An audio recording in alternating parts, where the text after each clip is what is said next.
quand même un avant et un après.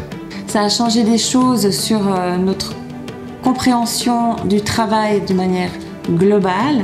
Et ça va apporter des outils dans beaucoup d'aspects différents du travail. Parce que j'ai vraiment cru que la polyvalence c'était un atout, mais au final dans la gestion du temps, quand on est en haute saison, c'est pas autant que ça un atout. Un petit peu de me rendre compte de certaines manières que j'ai de fonctionner.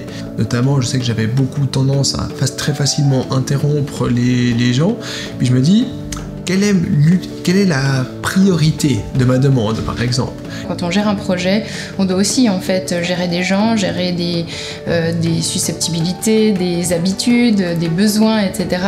Et c'est vraiment dans ce sens-là en fait que cette formation finalement a été utile pour moi. On prend de la hauteur et il nous aide, il nous accompagne, je trouve, d'une façon très diplomatique et très généreuse dans ce processus de changement positif.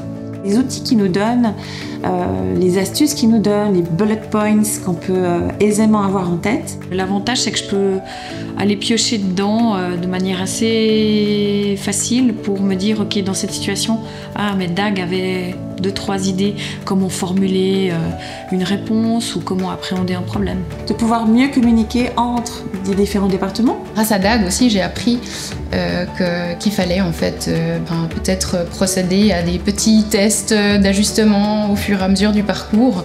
Il y a aussi des techniques dans la gestion des conflits, les étapes qu'on nous donne en fait. Il y a beaucoup d'aide avec des choses concrètes, avec des étapes, comment appréhender la pratique. Donc ces outils-là sont pratiques, accessibles et très utiles.